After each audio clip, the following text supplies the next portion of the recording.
Picard and Guinan are held by an FBI agent with an agenda, while Raffi and Seven struggled to contain a rapidly Borgifying Jurati in Picard's second season 8th episode, Mercy. But what happened? What did I like, and what did I not enjoy so much? Before I get into this week's breakdown and review, please note this video contains spoilers, so if you've not yet seen Picard's latest episode, Mercy, or any of Picard's season 2 for that matter, this might not be the video for you. Let's warp into this. Detained in a dingy back office, Agent Wells questions Picard and Guinan, demanding to know more about their true identities and intentions. Picard and Guinan laugh off the agent's questions, but things take a serious turn when Wells connects them to the Europa mission and threatens to cancel the project's impending launch. A fearful Picard remarks that their actions, not Q's, could be the reason for the changes in the timeline. I quite liked this week's cold open for the simple fact that it seemingly brings Renee back into the show following her single sentence write out last week. The realization that Picard and his team could be responsible for the Confederation future and not Q,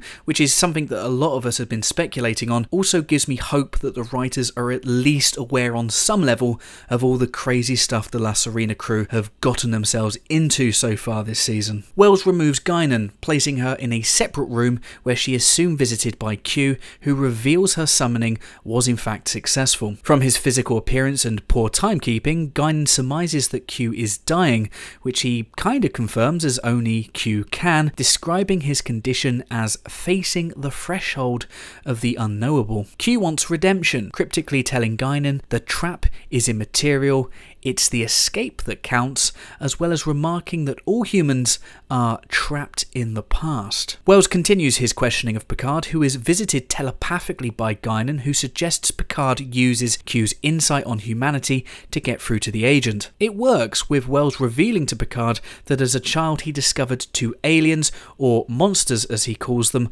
whilst out in the woods. Wells tells Picard one of the aliens placed his fingers on his face before disappearing. From the agent's reenactment, Picard deduces that the aliens weren't actually monsters, but Vulcans who were attempting to meld with him to remove the memory. Picard reveals his true nature and mission, which Wells doesn't report at the cost of his job. Picard and Guinan are released, but not before Guinan reassures Wells, speculating perhaps this was all part of a cosmic plan for the agent to help save the world. There's stuff to like here for sure, but once again it's sandwiched in the middle of a lot of head-scratching moments and revelations. Let's talk good stuff first. I liked Wells. He's a bit of a scruffy Fox Mulder type, so not exactly original, but his motivation is logical and well defined. He did appear to accept Picard's revelation a little fast, but when the great Jean-Luc Picard is speechifying at you with big bombastic music, I'm sure most would react the same way. Speaking of that moment, it did come across as a little weird, with Patrick Stewart stopping mid-sentence before finishing his line. Even the music stopped for a second, leading me to expect the insertion of some sort of subversive joke, but it didn't happen. It's weird. The reveal of Wells's childhood memories also helped give some meaning to what we saw last week,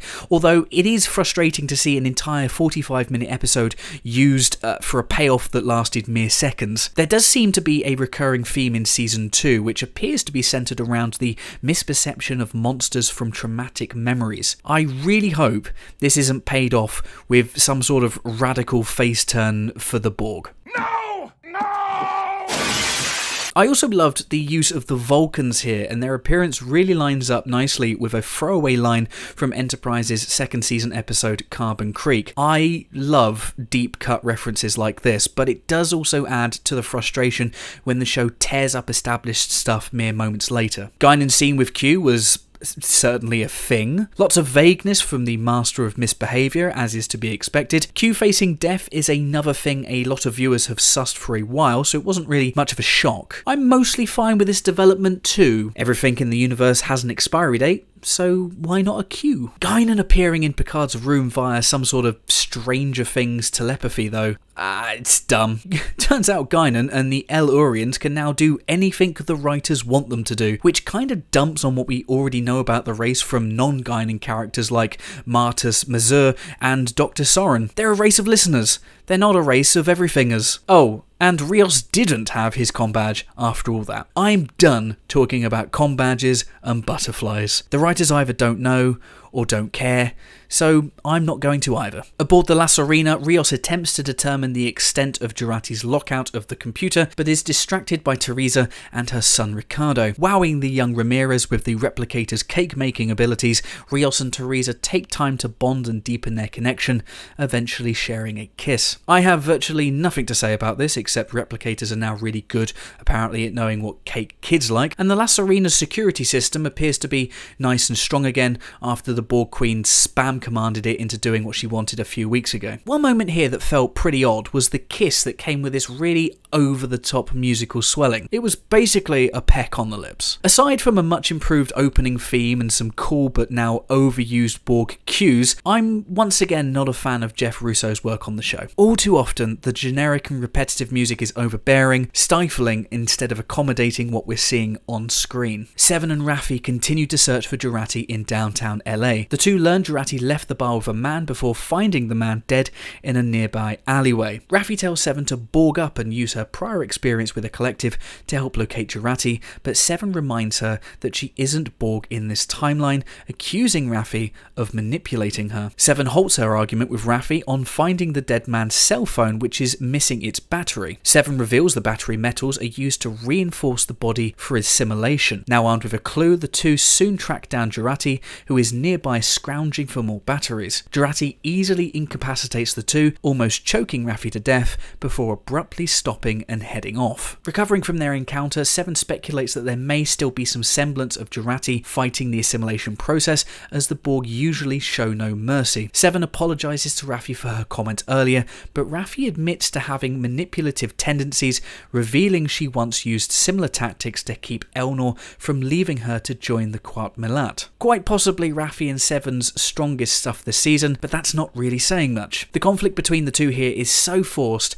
and out of nowhere that it was really quite jarring. Raffi's comment about borging up came across as rather insensitive and probably not the best thing to say to someone who suffered half a lifetime's worth of Borg enslavement. Seven's response though is just as curious, stating that she can't think like a Borg because she isn't one, before proceeding to think exactly like a Borg. Huh? One thing I did enjoy, however, was the revelation that the Borg are addicted to what is essentially cell phone juice. Of all the subtle, or for the most part this season's not so subtle social messaging, this might just be my favourite. Raffi's flashback scene with Elnor was a curious one, but a decent bit of much needed development for a character who continues to fiercely divide viewers. I'm not sure why, but I'm getting a feeling that Raffi is going to redeem herself in some sort of timey-wimey sacrifice to bring back Elnor. I'm locking in that prediction right now. Using a VR headset to explore her father's lab, Corey is surprised by Q, who has inserted himself into the tech to help her escape. A familiar blue vial labelled Freedom is soon delivered,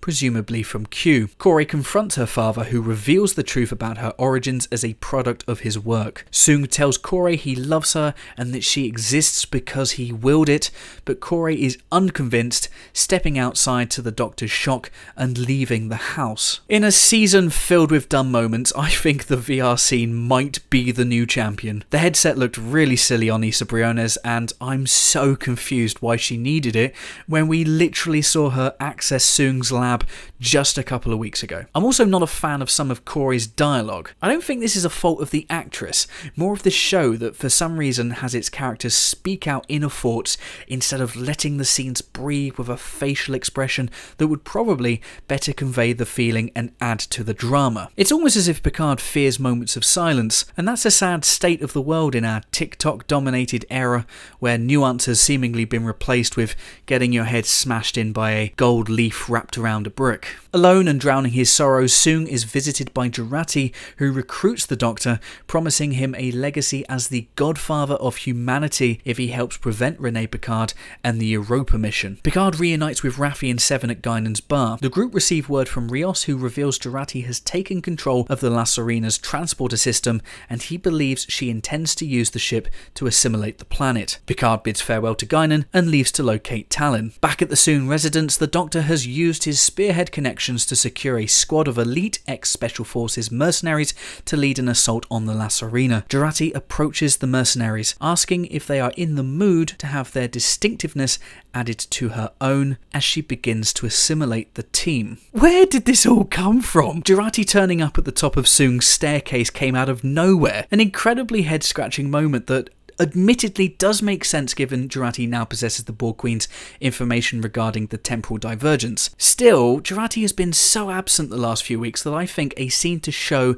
some sort of plotting would have been a really good way to more cohesively piece this all together. Perhaps in the midst of these scenes we could have had some cool moments showing the internal battle between Jurati and Annie Wershing's Queen, who I've missed the last couple of weeks. The final moments with Jurati's assimilation of the mercenary has me intrigued to see what a modern Trek Productions depiction of assimilation will look like. I really want to be optimistic here, but with everything we've seen so far, I'm bracing myself for disappointment. Using the logic of this season so far, they probably need more batteries or something to graduate to one of those eyepieces with the cool laser beams. You know the ones. A better episode than last week, but not by much. The pace picked up a little, but there's still a strong feeling the show is padding the whole affair out, trying to distract us with inconsequential side quests and cake as we tumble towards what I fear will be a flash-in-the-pan finale. The show continues to frustrate with some truly excellent moments. Brilliance flashes on screen, but these bright moments are all too fleeting as we're soon brought back down to earth with inorganic conflict, rubbish music, and moments so far out of left field that I'm convinced I blacked out and missed half an episode somewhere. Humans are stuck in the past, as Q poetically surmised. Picard definitely isn't stuck in the past, as this isn't anything like TNG. What this show is stuck in, however, is a very muddy plot. I'm giving Mercy 2.5 stars out of 5. But what did you think of this episode? Let me know in the comments below, and please like this video and subscribe to the channel for more Star Trek reviews and recaps coming soon. Until next time, I'm the Trek Lad. Live long and prosper.